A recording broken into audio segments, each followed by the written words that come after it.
Tata memorial centre और national institute of biomedical genomics Kalyani के शोधकर्ताओं के नेतृत्व में एक ग्राउंड ब्रेकिंग अध्ययन ने प्रमुख आनुवांशिक कारकों को उजागर किया है जो ईस्ट्रोजन रिसेप्टर पॉजिटिव स्तन कैंसर में अंतःस्रावी चिकित्सा के खिलाफ प्रतिरोध में योगदान करते हैं, जो भारत में स्तन कैंसर का सबसे आम उपप्रकार है।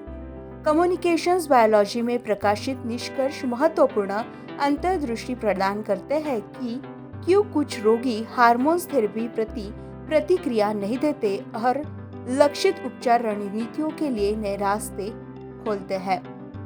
और इस बात पे नवभारत के टीम ने डॉक्टर सुदीप गुप्ता जी से बात की, जो निदेशक टीएमसी अंतःस्रावी प्रतिरोध स्तन कैंसर के जीनोमिक हॉलमार्क पर NIBMG कल्याणी के सहयोग से मुख्य लेखक के रूप में हैं।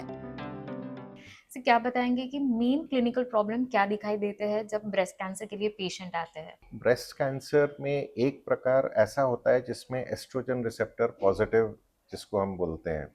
तो ये करीब करीब 50 से 60% कैंसर्स में इस प्रकार का ब्रेस्ट कैंसर होता है। उसमें एक दवा यूज़ होती है जिसका नाम होता है हार्मोन थेरेपी, और इसमें कुछ टैबलेट्स होती हैं जैसे कि टैमॉक्सिफेन या फिर एरोमेटेज इनहिबिटर्स, जिनको पेशेंट को प्रतिदिन दिया जाता है करीब करीब 5 साल के लिए। तो हमने ये देखा है कि करीब करीब 10 से 40% पेशेंट्स में, depending on their initial stage, वो कैंसर वापस आ जाता है, यानी कि रिलैप्स हो जाता है, और करीब करीब 60 से 90% महिलाओं में वो पूरी तरह क्योर हो जाता है। तो हम ये जानना चाहते थे कि जिन महिलाओं में वो कैंसर वापस आ जाता है, उनमें क्यों वापस आ जाता है, उनके जो कैंसर सेल के अंदर जो जेनेटिक्स है, जो डीएनए है, उसमें क्या ऐसी फाइंडिंग्स हैं जिससे ये पता लगाया जा सके कि किसमें कैंसर वापस आ जाएगा और किसमें पूरी तरह क्योर हो जाएगा। सर, इसके लिए जो रिसर्च चल रहा है, तो क्या बताएंगे इसके फाइंडिंग्स क्या है और स्टेप्स कैसे लिए हैं? व्हाट आर द चैलेंजेस और मोटिव क्या है इसके पीछे, इस रिसर्च के पीछे? तो हमने एक स्टडी की जिसको कि भारत सरकार के डिपार्टमेंट ऑफ बायोटेक्नोलॉजी ने फंड किया, और ये कोलैबोरेशन था टाटा मेमोरियल सेंटर मुंबई और national institute of biomedical genomics Kalyani west Bengal. तो हमने यहाँ पर 40 महिलाओं से उनके ब्रेस्ट के ट्यूमर्स को सैंपल किया और उनके नॉर्मल टिश्यू को भी सैंपल किया, और उनको फिर हमने उनमें से 20 महिलाएं वैसी थीं जिनमें कैंसर वापस आ गया था, और 20 महिलाएं ऐसी थी जो पूरी तरह जिनका कैंसर मिट चुका था दवाई से। और उनको हमने कल्याणी भेजा अपने कोलैबोरेटर्स के पास। उन्होंने उसमें एक बहुत ही सोफिस्टिकेटेड टेक्निक अपनाई जिसको बोलते हैं होल जीनोम सीक्वेंसिंग। उसमें उन कैंसर सेल्स का पूरा डीएनए, जो कोडिंग डीएनए होता है और जो 98% नॉन कोडिंग डीएनए होता है, साइलेंट डीएनए जिसे बोलते हैं, उस पूरे को सीक्वेंस किया। और फिर हम लोगों को 3 बड़ी फाइंडिंग्स मिली। पहली फाइंडिंग ये है कि 3 जीन्स का एक ऐसा सिग्नेचर है, और वो 3 जीन्स का नाम है P53, ESR1 और PIK3CA। अगर उनमें स्पेसिफिक लोकेशंस में, इन जीन में कुछ अगर म्यूटेशन हो, और म्यूटेशन का मतलब होता है कि डीएनए में तब्दीली हो गई, ओके। तो उससे कैंसर वापस आने का रिस्क काफ़ी हाई हो जाता है। दूसरी फाइंडिंग हमने ये देखी कि वो कैंसर सेल जिनमें डीएनए रिपेयर कैपेसिटी कम हो गई थी, तो डीएनए हमेशा चेंज होता रहता है और कुछ ऐसे मैकेनिज्म्स होते हैं जिससे कि डीएनए रिपेयर हो जाता है। लेकिन अगर वो डीएनए रिपेयर कैपेसिटी कम हो गई कुछ कैंसर सेल्स में, उनमें भी कैंसर वापस आने की संभावना काफ़ी बढ़ गई। और तीसरी फाइंडिंग ये थी कि जो क्रोमोसोम के जो एंड है, उसको टीलोमियर बोलते हैं, क्रोमोसोम की कैप समझ लीजिए, अगर वो शॉर्टन हो गए तो उससे भी कैंसर वापस आने की उम्मीद काफ़ी बढ़ जाती है। तो इससे हमें ये कुछ कुछ जानकारी अब मिल रही है कि कुछ पेशेंट्स में कैंसर क्यों वापस आ जाता है, कुछ में क्यों वापस नहीं आता। और मैं यहाँ पे फिर से ये बताऊं कि हम estrogen receptor positive breast cancer की बात कर रहे हैं। सर, मैं पूछूंगी, as we born with the normal DNA, normal genome, so ये कैंसर ड्राइव कैसे होता है, या उसके कुछ इंडिकेशंस अगर व्यूवर्स को पता चल जाए कि ये अगर इंडिकेशंस या सिम्टम्स दिख रहे हैं, या how they can took some precaution for this? तो आपने सही बताया कि जब हमारा जन्म होता है तो in the vast majority DNA within the normal limits ही होता है।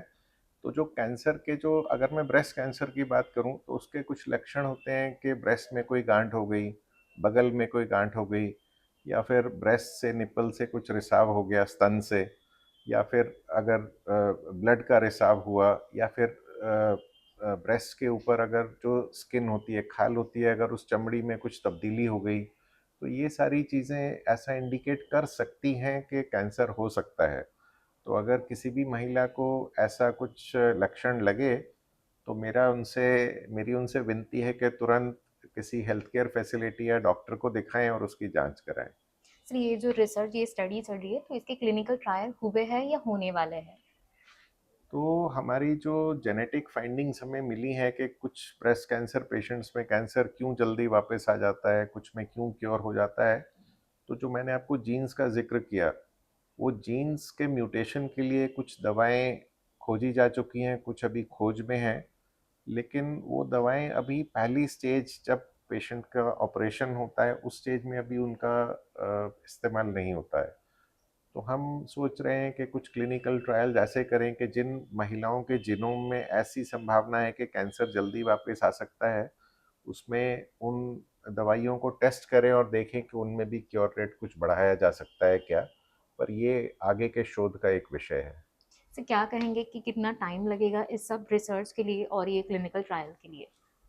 देखिए, कोई भी क्लिनिकल ट्रायल जो कैंसर जैसी बीमारी में जो क्लिनिकल ट्रायल होते हैं उनमें कई साल लगते हैं, क्योंकि अगर मैंने किसी को भी आज कुछ ट्रीटमेंट दिया तो 1 महीने में तो पता नहीं लगाया जा सकता कि वो कारगर हुआ कि नहीं। तो वो तो जब कोई 5-10 साल तक सरवाइव करेगा, कैंसर वापस नहीं आएगा, तभी मैं बता सकता हूँ।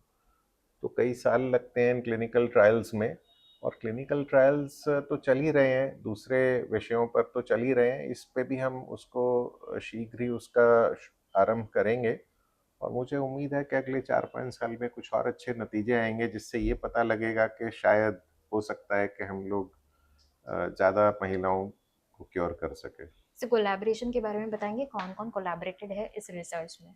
तो ये एक स्पेसिफिक स्टडी थी और ये ग्रुप ऑफ स्टडीज़ थी, जिसको कि डीबीटी ने नाम दिया virtual national cancer institute breast cancer project.